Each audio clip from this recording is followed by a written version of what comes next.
Hello everyone, you are warmly welcome to Saman Yapa YouTube channel. අද මම ඔයාට කියලා දෙන්නේ මම ඔට්ටු අල්ලනවා එයාලා දිනනවා මම ඔට්ටු අල්ලනවා අන්න ඒ කියන ෆ්‍රේස් එක ඉදිනදා කතා බහේදී කොහොමද පාවිච්චි කරන්නේ කියලා. මම ඔට්ටු අල්ලනවා ඒගොල්ලෝ දිනනවා කියලා.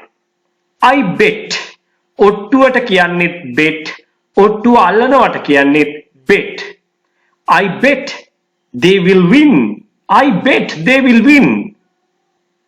මම ඔට්ටු අල්ලනවා ඇය ගෙදර ඉන්නේ කියලා. මං ඔට්ටු අල්ලනවා එයා ගෙදර ඉන්නේ කියලා.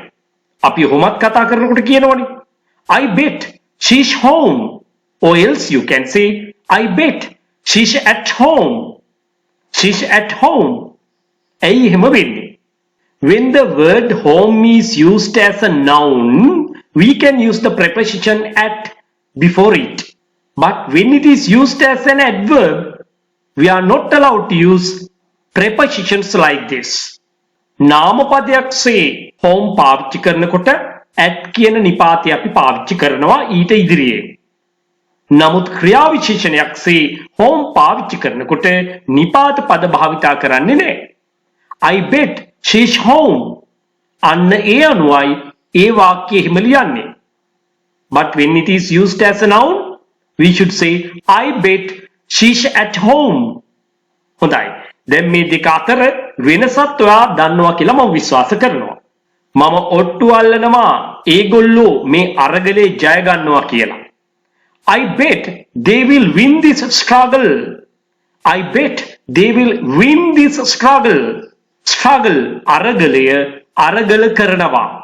අරගලයට කියන්නේ struggle අරගල කරනවට කියන්නේ struggle කියලා. I bet they will win this struggle. මම ඔට්ටු අල්ලනවා ඒගොල්ලෝ මේ අරගලේ දිනනවා කියලා. ඉතින් මම මේ වාගේ වාක්‍ය උගන්වනකොට ඉඳලා හිටලා එක්කෙනෙක් දෙන්නේ කමෙන්ට්ස් දානවා මම දේශපාලනය කරනවා පාඩමට මුවා වෙලා කියලා. අනේ එහෙම කිසිම උවමනාවක් මට නැහැ. මට අවශ්‍ය වෙලා තියෙන්නේ වර්තමාන තත්වයන් ඇසුරු කරගෙන ඉංග්‍රීසි භාෂාව ඔයාට කියලා දෙන්න අතිශයින්ම ප්‍රායෝගික ලෙස. ඉතින් බුද්ධිමත් අතිබහුතර දෙනා මාව විශ්වාස කරන නිසා ඔයාලට මම කියන දේ හොඳින් තේරුම් ගන්න පුළුවන්. I bet they will win this struggle. මම ඔට්ටු අල්ලනවා ඒගොල්ලෝ මේ අරගලේ ජය ගන්නවා කියලා. I bet you can't defeat him. I bet you can't defeat him. මම ඔට්ටු අල්ලනවා ඔයාට යාව පරද්දන්න බෑ කියලා. I bet you can't defeat him. මගේ ෆෝන් එක නැති වුණා. මං අතින් ෆෝන් එක නැති වුණා. මම ඔට්ටු අල්ලනවා කවුරු හරි ඒක අරගෙන. I've lost my phone. I have lost. I've lost my phone. I bet someone has stolen it. I bet someone has stolen it.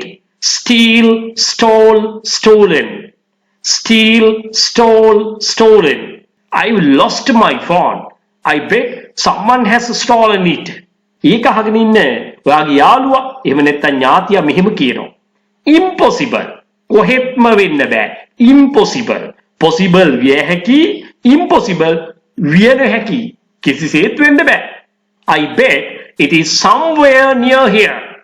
මං ඔට්ටු අල්ලනවා it is somewhere කොහේ හරි තියෙනවා කියලා ඒක near here මේ අහල පහල මේ අහල පහල මේ ළඟ වෙන්න බෑ. මම ඔට්ටු අල්ලනවා ඒක මේ ළඟම කොහේ හරි තියෙනවා. Impossible. I bet it is somewhere near here. මෙන්න මේ විදිහට ඔයාගේ කතාව වඩාත් අර්ථාන්විත කරගන්න මේ ෆ්‍රේස් එකත් භාවිතා කරන්න අද ඉඳන් හුරු වෙන්න. එහෙමනම් ඉක්මනින්ම මම අලුත්ම ෆ්‍රේස් එකක් එහෙම නැත්නම් වාක්‍ය රටාවක් අරගෙන ඔයාව මුණ ගැහෙන්න එනවා. ඔයා මගේ ඔන්ලයින් ක්ලාසස් ඒ වගේම ළඟදිම ආරම්භ කරන ඊළඟ නේවාසික පුහුණු කඳවුරට බැඳෙන්න කැමැත්තක් දක්වනවා නම් මෙන්න මේකටත් සවන් දෙන්න අමතක කරන්න එපා. පාසල් යන දරුවන්ට උසස් අධ්‍යාපන කටයුතු වල නිරත වෙලා ඉන්න අයට, රැකියාවල නිරත අයට, ඒ වගේම රැකියාව බලාපොරොත්තු වෙමින් සිටින අයට. එහෙමත් නැත්නම් විභාග ප්‍රතිඵල බලාපොරොත්තු වෙමින් සිටින කෙනෙක් වෙන්න පුළුවන්. ඔයාගේ දැනුමට ගැලපෙන විදියට කණ්ඩායමකට එකතු වෙන්න පුළුවන්. එහෙම නැත්නම් තනි පුජ්‍යල පන්තියක් සංවිධානය කරගන්නට පුළුවන්. මේ සියලුම පන්ති දෙආකාරයකට පැවැත්වෙනවා. ඔන්ලයින් ක්ලාසස් ලෙසත්, නේවාසික පුහුණු කඳවුරු ලෙසත්. සාමාන්‍ය පෙළ විභාගයෙන් පසුව එහෙම නැත්නම් උසස් පෙළ විභාගයෙන් පසුව ප්‍රතිඵල බලාපොරොත්තු වෙමින් ඉන්න සිසුන්ට දින 45 නේවාසික කඳවුර සඳහා අනිවාර්යයෙන්ම සහභාගී වෙන්න පුළුවන්.